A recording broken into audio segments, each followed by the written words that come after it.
Hey, what's up, everybody? It's me, Danae, and I'm here with a message for you. Happy Sunday. It's March 29th, 2026, 1:13 on the clock. I just wanted to pop in, do a quick little Sunday message. Nothing too heavy, I don't believe. Who knows? But I definitely want to keep it quick and concise. So I'm just going to use the Chosen Ones 144 deck by Maji the High Priestess. Maji got the T, it's her handle on YouTube. And then I might actually shuffle a few of my cards, which I haven't used in a while now. They kind of been sitting here on the sidelines, literally collecting dust, my deck anyway.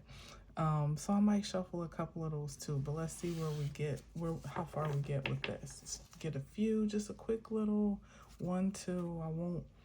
I'm not trying to keep you long. Just a little Sunday check-in. I hope you're doing well and you've had a great weekend so far, that you're resting or doing something fun on this Sunday fun day. Atlantis. This is some type of ancient energy, maybe multi-dimensional, primordial, I heard. I'm not even sure if Atlantis constitutes as primordial, but maybe, I don't know. I'm not sure. I mean, as primordial as it gets probably for our recollection as a species, right?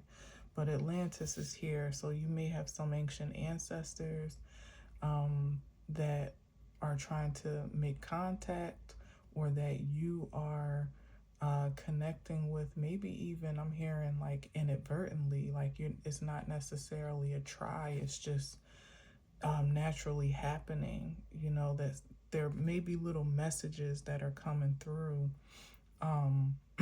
even more clearly now, let's say telepathically, or just the signs and signals that you're picking up in your physical world that seems so distinct. You may have had inklings in previous seasons, but there might be a heightened sensibility, a heightened resonance in your psychic senses that could be transmissions from ancient energy, or even old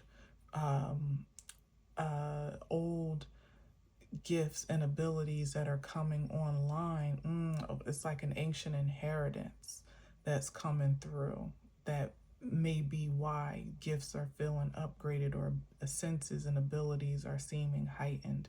It's because the veil is a lot thinner now, and there's more conductivity in the dimension where these ancient energies and these multidimensional beings are able to make contact more fluidly, either because you have cleared the channel to do so, and or because the realm is just more ripe for it. So don't dismiss your intuitive nature at this time as just coincidence, or a funny little thing that happened, or how we get that something told me energy. That something may be much more distinct than a simple nudge. So if you have particularly been working on your conductivity lately, which really just boils down to just being more attentive to the world around you. Again, not dismissing anything in particular as just coincidence, or disregarding things that make a particular impact on your senses. That those are, that was the baseline for being a more open channel. So don't be surprised when the messages are flowing in more frequently, or at a higher resonance than ever before. All right.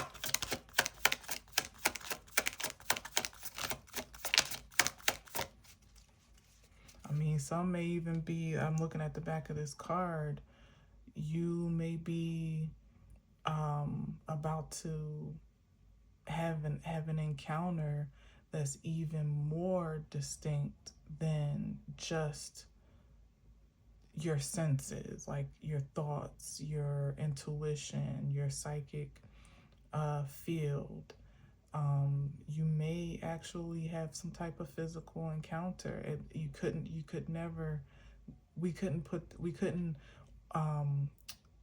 couldn't necessarily, what's the right word?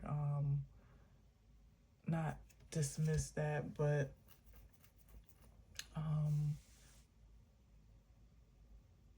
what's the word when you rule it out?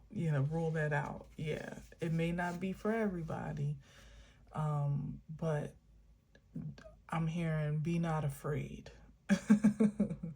There could be angelic encounters that are underway of what we perceive to be as multidimensional, otherworldly, or like I said, you could be encountering that level of frequency that is ascending you to that resonance in a way that you have no point of reference for, because you don't really know how that feels or what that's supposed to look like, or what to what signs to look out for. Maybe I'm saying something about it, really kind of holding it in high regard, because the seemingly simple or mundane might actually be the evidence of this conduct of currency. And then there's that, and then there's something on the scale of something that's like you would almost disregard it as nothing or sheer coincidence, and then there's the other end of that scale where you wouldn't be able to disregard it because it's right in your face. It's an encounter you can't ignore, like your eyes are not deceiving you. Your ears are not playing tricks on you. Like what you're experiencing in the physical form is real, So again, be not afraid. If you've been resonating, on a high frequency of light, it's only right. It's not out of the ordinary that you would be attracting that level of frequency to you. And also, you can be assured that nothing at that point of high intentions should be piercing through your auric field that doesn't have good intentions or mean well for you, for the most part. But of course, use your discernment. Your senses will definitely tell you what's what. There's a difference between fear, because something's in front of you that you feel you have to protect yourself from, or like a fear for survival, and a fear of what is just mystical or unknown, mysterious even, or that's new to your experiences. So I'm sure you can distinguish between those two. And more or less energies, like everywhere in the Bible, whenever there was some type of angelic encounter or encounter with the divine, with God himself in the text, there was always an assurance that was extended, which is why I'm saying be not afraid. That was always the thing that an energy would lead with, so that you wouldn't fall, you wouldn't, resist the encounter as something that you would have to fear for survival from, that you would be composed enough to actually experience the exchange and whatever, because most of the time with these angelic beings, they were bringing a profound message, or bringing some type of confirmation or affirmation of your presence, of your next move, of your directions, of your safety, whatever. Was always some significant information that needed to come through. And if you run away from it, you might miss the moment or miss the opportunity to receive. So I feel like that's definitely a key. Even if your impulse first puts you on alert, there should be some comforting wave of security that comes in behind that to let you know that you're safe. you know.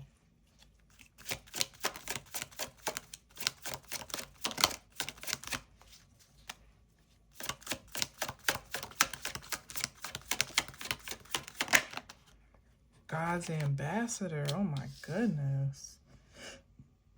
So this could be, and you know what? When I was speaking of the angels, my theory on angelic encounters, well, let's say divine encounters, because even God itself, well, himself in the Bible, but I say itself because I feel that energy is even broader than, I just started using God again in my vocabulary over the recently, honestly, because for a while I felt like the title of God feels too condensed and too small for the totality of a force that we have really no containment for. You know, like the word feels almost too small, but I've reincorporated it more so and recently without resistance, because it's the easiest and most fluid way to communicate the ideal of the source of all that is immediately recognizable and has a resonance instantly, whether you receive it or don't. You know, it means something. So God's ambassador here, this could be reflective of who, you know, the message that is being transmitted to you, you know, of how selected you are, how privileged you are, um like you're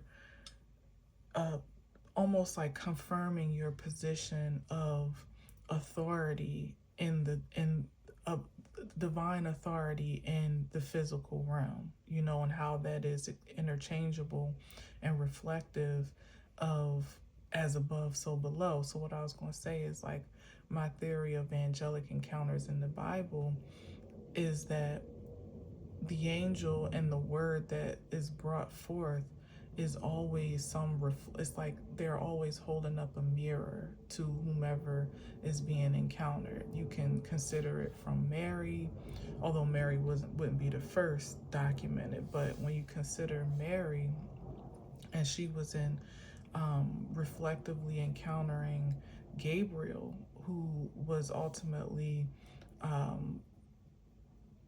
confirming her as a miracle, not just confirming the miracle that was about to be done through her, but also confirming her identity, her presence alone as a miracle, as something that, you know, in biblical text had never been done before. It was a new thing that was coming through. And I feel like what was, you know, a lot of times when we're encountering a message of confirmation, we feel distant from it. Like, you know, it doesn't take personal resonance as deeply as I feel the messenger and even the source of the message means for it to do so. So it could be that these ancient energies, which the Atlantis card is just a representation of that, some type of ancestral, again, primordial, multidimensional frequency that predates you in this life, you know, but is the message, you know, again, really reflecting to you that you are this incarnation in some way, shape, or form. You know, that you are indeed a direct descendant of the divine here to work on account of a divine mission or the universal order overall. And how that aligns here with Atlantis is it almost like brings it that much closer to home, because like I said, Atlantis is like what we can is like the most distant descendants, you know, in creation that we can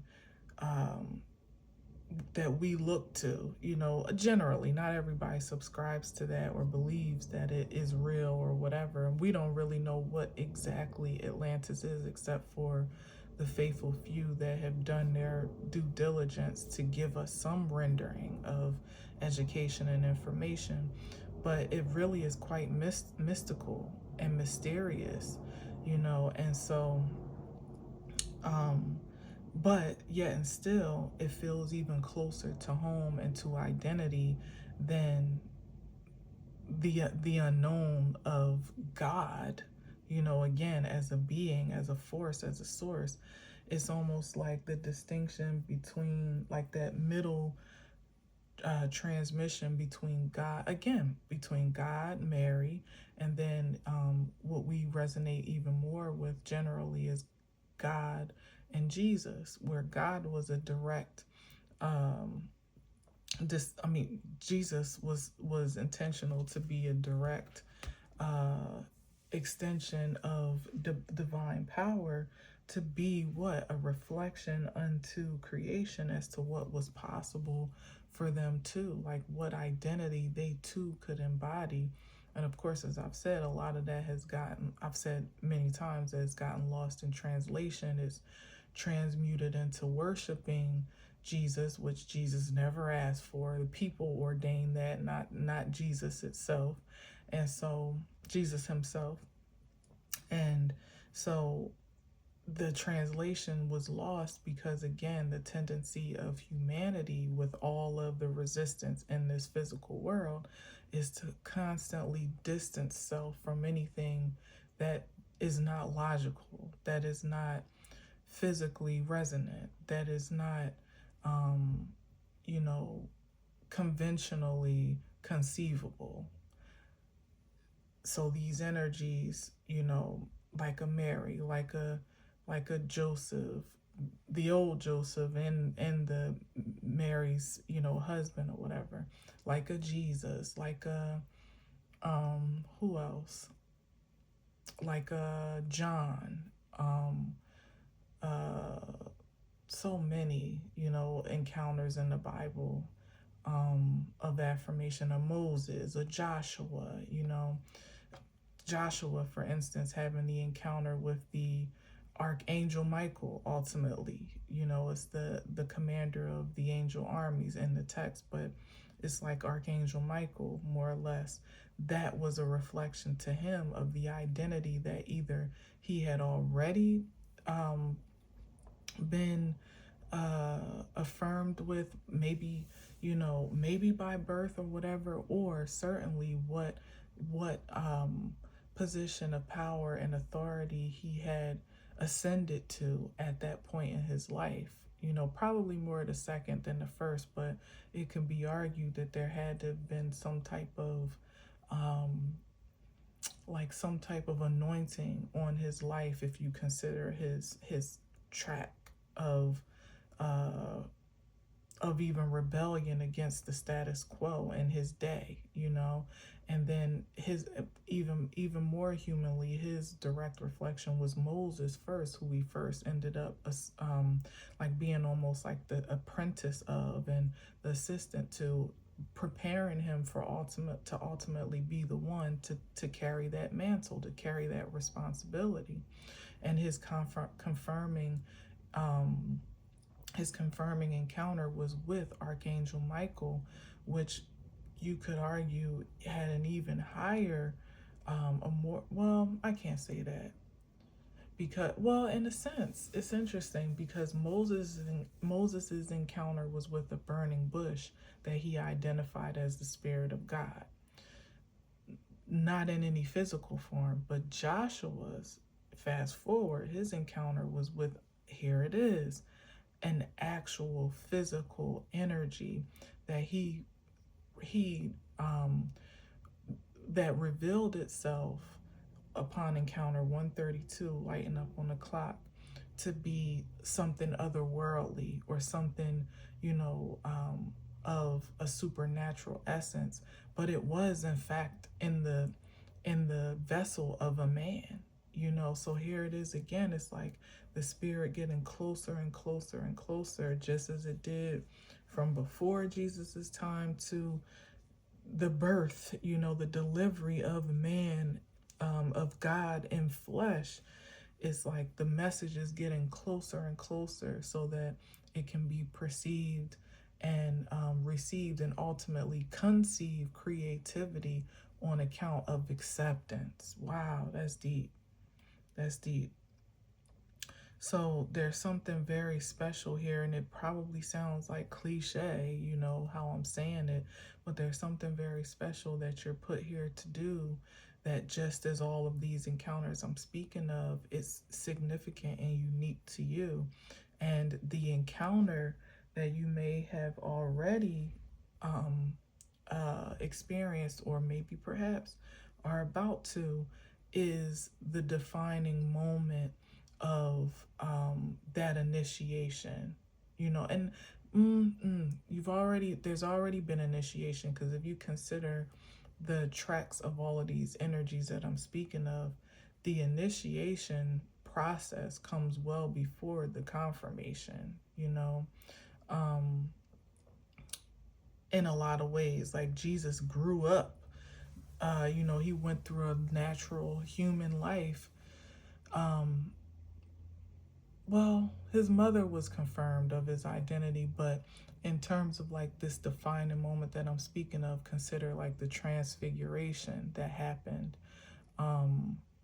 in front of his disciples. That was when he was a full grown man, had already gone through.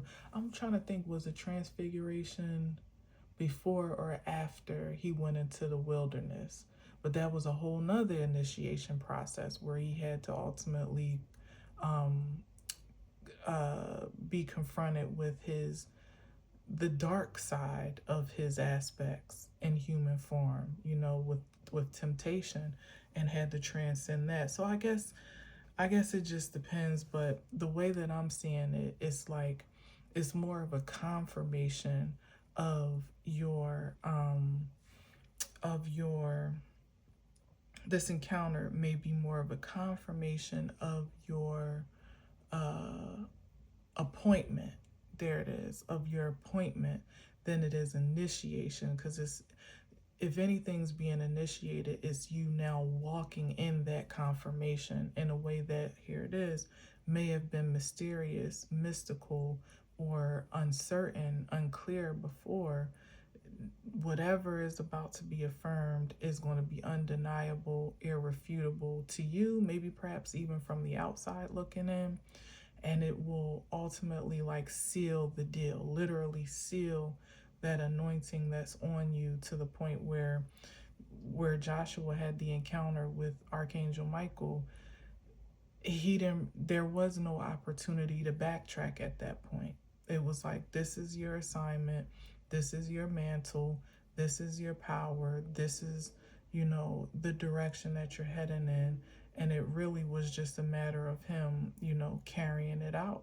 There wasn't any time for him to backtrack in fear, or to resist, or to be in doubt, or to be insecure. Like, why me? Why not any of these other folks? You know what I mean? There was no time for that. Once this confirmation, 1:37 lights up on the clock, once this confirmation takes place, it's go time. And we're in the prime season for it, which makes a lot of sense.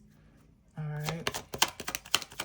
An Aries season, so much newness. We just had the start of so many things. The cosmic new year, spring, so many alignments have gone direct, or are, you know, revving up back in their highest, you know, in their most productive transit forward.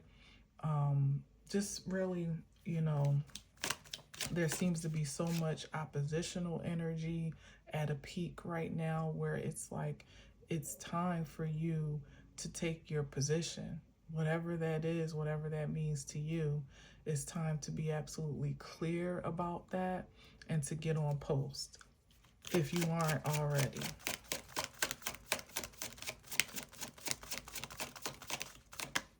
Ooh, abundance. I love how that flipped. So I don't know if you saw it, but it flipped so beautifully. Just like landed right on top. That's where abundance lies. And this is the inheritance of the divine, to undoubtedly know who you are, what what your power is, what you're capable of, maybe where you've come from, where you originated, what the source of your identity is, and what it yields, what it yields ultimately, like what of it, what is profitable, what is prosperous, like all of that. It's beautiful. These cards are really powerful, because I mean, it's one word and it's flowing, which I love. My cards are similar to that as well, but each card, I'll show you in a minute, because I'm gonna pull at least one. Each card on the white side and then on the black side is representative of the upright and the adverse energy of each tarot card. So I just summed it up in one word, as the word channeled to me, like a general meaning of the card, which leaves room for me to make other volumes, because there's so many words that you can extract from tarot. But this first iteration is just what came to me most fluidly when I thought about each card. And sometimes I have to remind myself, because I forget what each card was supposed to be. So sometimes I gotta remind myself, which one is this again? But sometimes I know it on sight. These are all popping back. I just want a fair pop.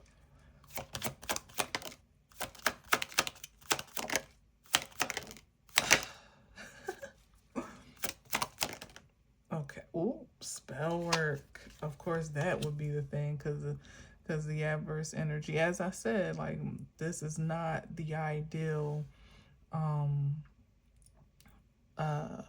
circumstance for you to be affirmed by the divine, for you to have no question and no doubt in your mind of your significance, really, not just in spirit but in flesh, which is why there was always resistance. Who else?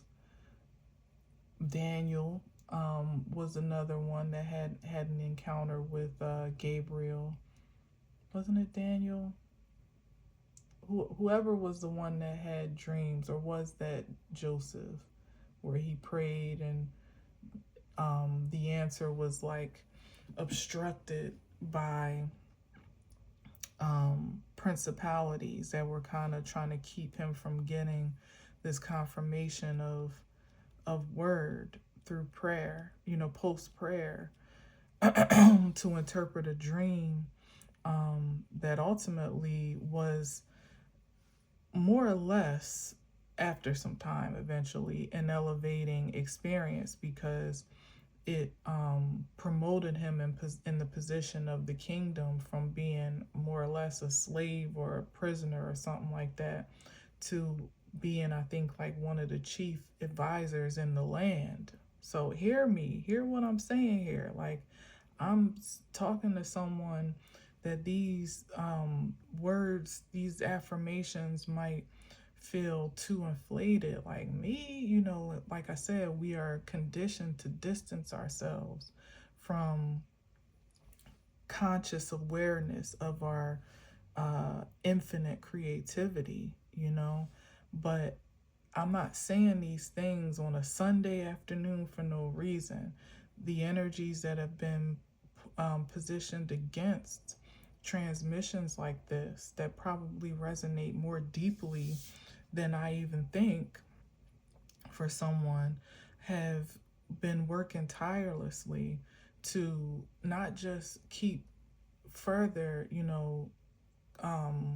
assurance from piercing through, and in the spiritual sense and in the material sense, like affirming your position of power and authority in this realm, maybe even by abundance, by certain flow of materials, resources, and maybe even support and acknowledgement, and so on and so forth, that's been held back with malintentions for a long time, because the moment you get you connect to that confirmation, as I said before, is the moment that you become unstoppable. When you have it right in front of your face at a point where you can't even refute it anymore. Like, well, damn, I can't even argue. Like, it must be true if X, Y, and Z, or this must be how God sees me if this is my life, or this is the path, or whatever, these are my responsibilities. That's a direct reflection of your adornment in the spirit and in the flesh. And like I said, that's an enemy of the forces of obstinate forces and principalities in this realm, that their best work is ultimately to make you feel insecure about not only the things that your waking life is showing you, but certainly of the impressions that the divine has made upon you, to even after you have experienced a certain encounter or a certain word of influence, to make you question that or dismiss it. And here it is, to disregard it as just a coincidence, or just maybe your eyes or your ears playing tricks on you, or you distancing yourself from it for fear of feeling like you're inflating your ego too much, thinking too highly of yourself than you ought. Imagine how Mary must have felt for an angel to tell her that she was about to conceive in a miraculous way that she had no point of reference for. And not only just that, but what she was about to bring to life, to deliver into this earth, would be something that had never been seen before, never been done this way, and never been delivered in this form and frequency. You could easily say, oh man, I must have been high as hell. Or I surely must be out of my mind. And every energy that could resist, could support that resistance, will be so obliged to do so with your acceptance of it. But it takes a really strong, that's why I said it's like, I don't know, because in all these cases, you would need to kind of be a strong force already in some capacity to receive the mystical, to receive the mysterium of the divine as truth to you, let alone to then respond and react accordingly, to however you're being guided to. So it's like, you really could have the resonance of ancient energy in your being, not just in your bloodline, but maybe some reincarnation of frequencies that you could have never imagined. First of all, you may not even believe in that. So there's that. And then to believe that you would somehow, hit the jackpot of life and be a vessel to conduct such powerful forces. It's like, really? But that's what it's given. That's what it's given. And that level of supreme self-esteem is highly abundant. It becomes profitable. It becomes a healing, not just for you, but for others. It becomes an inspiration. It becomes an living, breathing evidence of that divine existence, again, that we don't even know how to accurately contain, let alone to assert, So this is deep. All right, let me get one more. Lucid dreams, my goodness. So it could be something that is encountered through your dreams. Definitely be very, I would say, be proactively discerning about your dreams, to just affirm, maybe even pray in protection, because the dream space can be tricky, and it's also quite mystical, in terms of symbolism and the type of energies that sometimes can take form and shape, or projection into your dream space to appear to be something, you know, that it's not, or to, to be deceptive in some way. Again, I feel like the same rules apply more or less in the dream state than in your wakened state. It's just that in your dream state, even though this is lucid dreaming, so it's almost like you're very conscious of your dream experience, but in the dream it's so much easier to for deception to infiltrate, because not so much because you're weaker per se, but because those obstinate forces believe to have more leadway and more liberty in that space than they may actually have in your waking life. Like an energy might not have the, first of all, the strength or the nerve to approach you in the physical realm. But if they can send some energy your way to distract you or disturb you in your dreams, to throw you off balance, to be that adverse voice against the reasoning of the divine, then it would take the liberty to do so because it believes it has a better chance of getting through there than it does in a form where it could be more easily recognizable, or exposed. So that's the only reason why I'm saying I still feel it holds true that those that are in an empowered state, as such as that I'm speaking of, and we're seeing this is lucid dreaming, so that's even more of a resonance of consciousness, even in your most vulnerable state.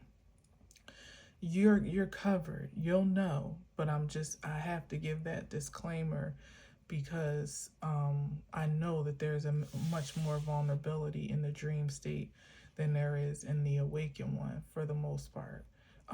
Psychologically, if anything else, mentally, emotionally, I've had attacks in my dream state, particularly of an erotic nature, that, like they have, to the point where like it has this is real personal, but I'm just sharing.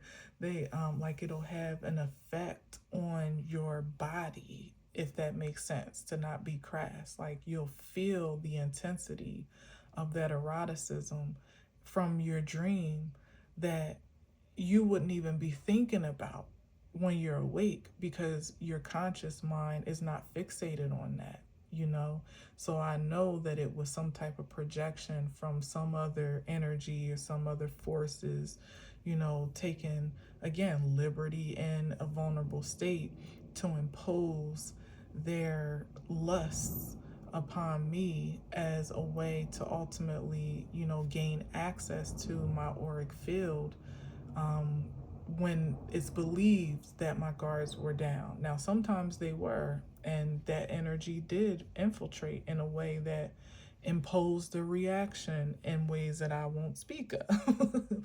But there are more moments than not where, I'm conscious enough now to just know, even in the dream, like, nah, this is not my energy, this is not what I desire, and I can reject it, repel it, and it will have no resonance, let alone residue. So yes, because things, and that's really a good point, things that happen to you in a dream can easily spill over into your conscious reality, and you not even realize the connection. It's deep out here, man. All right, so I'm gonna leave that there. Let me just see what's on the bottom. Wow. Divine protection and intervention. So that just confirms what I said. Like, whoever I'm speaking to that knows how, you're empowered by the identity that you've been affirmed by thus far. You have no idea how much more affirming the divine is about to be, so that you have no room for doubt And with that comes protection and intervention, and I would say even intervention and intercession on your behalf, particularly for those moments when you may or may not be able to consciously protect yourself, from things seen and unseen. When you may be confronted with energies that do have the nerve and the gall to cloak themselves or deceive, um, their deceive be deceiving in their appearance on sight. It's like whatever. It's like you being intentional, first of all, to enact those shields of protection for yourself and faith is what ultimately activates it on your behalf from the unseen and from the divine. And those two forces aligned, on one accord, are virtually impenetrable.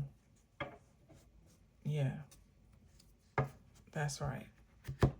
And once again, how abundant is that in this day and age? In this day and age, that's rich right there. So I'm gonna pull a card.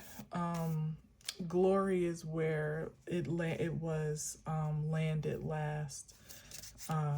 So let's see what we got here. These are a little tiny. That's the one thing that I'm looking to change. Like I want these to be a little bit revelation. Oh my goodness. That's been such a powerful word lately. And vitality. So something is about to be revealed of your immense vitality. Like, not just vitality feels so big to me right now, especially with revelation, because it's speaking of like your, like, how can I say it? It's like to me, it's like the essence and quality of your life, not just sheer life itself, but the quality of it, the essence of it. Like something is about to be revealed about that significantly to you, that is going to, I would say that's going to enhance your perception of yourself and your true identity, and with that, your perspective of your force of creativity. Like it's going to enhance your resonance of power, because the more affirmed, like I've said throughout this whole message, the more affirmed that you are of who you are and what you're capable of, what your assignment is, what your limitation and lack thereof, really more so emphasis on the lack thereof of limitations, is there's nothing that can stop you at that point. When you are certain of it in your own mind, I don't think you're going to be able to see that. I'll put it down here. When you're certain of that in your own mind, and also, given I am putting it down here, there's also the certainty of the protection piece, where it almost puts you in a spirit of invincibility. Yes, invincibility. That's what feels big. Like, I can't die. Not by your hand, not by your might, not by your intention. So saith you to any enemies, to any enemy forces. It's like you, and even if it's not death itself, but that I can't be stopped. Whatever it is that you intend to create, especially that which is in alignment with divine ordinance, just as sure as Jesus couldn't have been aborted, at the point that Mary made agreement with her assignment and her identity. Even Jesus himself said that no man takes my life, I give it away, there it is. Like it may have been said that there was a crucifixion by the text, of course. Take it as you will and as you believe, but by the text itself, there was a crucifixion, but it was really a sacrifice, an offering up of his life. And there are other ways to, get into that have a different resonance. But for all intents and purposes of this message, this is how I'm transmitting it. Yeah, it's just something about really being affirmed of your vitality, your protection, your invincibility, your sovereignty. There it is, your sovereignty, that no man can redirect the course of your life anymore, than it already has been. And even in the ways that you may identify that can be said was all purposeful, considering where you've landed now. I was literally just having that talk with myself about Mercury retrograde, because Mercury did its big one in ways that I really wasn't even aware of at the time. But now, kind of on my way out on the other side, I'm like, well, damn, I can't even be mad, because who I am, who I have realized myself to be, and how I've evolved just over this short pan of time considerably, is so different than who I was before it. And I can't help but just be grateful even for the resistance throughout this time, because it ended up being one of the most empowering retrogrades that I've experienced, probably ever, consciously anyway, especially in hindsight. Now, going through it and realizing that this was some bullshit that Mercury was on was kind of, at times it was irritating at the very least. But literally, as I was sitting down in prayer, I was like, well, damn, like reflectively and respectfully, I gotta kind of be grateful, because my energy is on a whole nother frequency right now that I was not on track for before then, if things hadn't kind of unfolded the way that they did. And I also know that what it has amounted to through me is everything that I'm going to need moving forward. And again, I was not on track to conceive it in the way that I was going without resistance. So it's always something to be grateful for. But yeah, that's deep revelation on its way to you, maybe even through this message, maybe even already that you can reflect upon, as I said, through my reflection, and consider how things have changed your perspective, your outlook, your self-esteem, your courage, your understanding of yourself, of your surroundings, of your situation.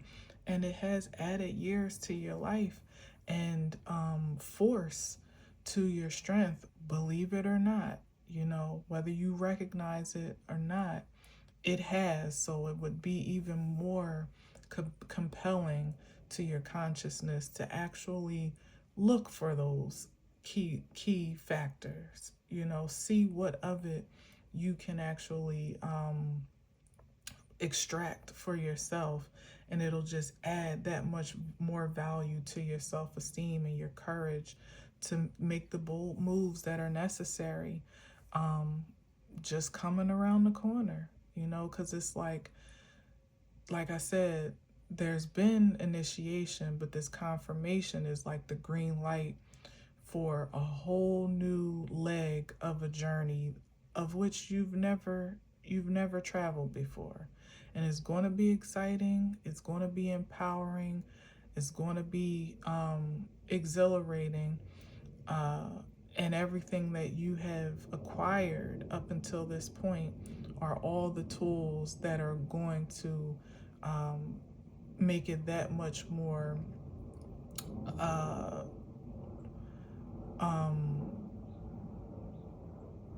I would say easeful, but at least to make you that much more efficient along that experience, throughout that experience. So it starts with the confirmation, and this is that for you. You are one of God's right-hand mans. And maybe God's singular, distinct right-hand man, especially for whatever it is that you are here to do, because ain't nobody else here for it but you.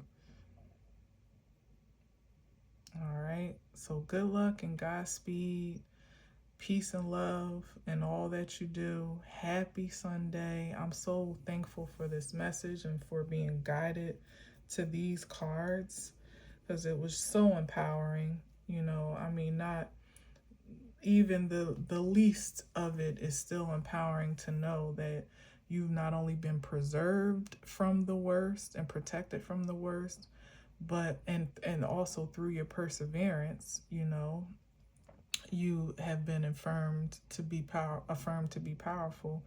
But you know that at this point, as I've been saying a lot lately, whom or what shall you fear? All right, so thanks for listening. Thanks for watching. Until next time, as always, I leave you with peace.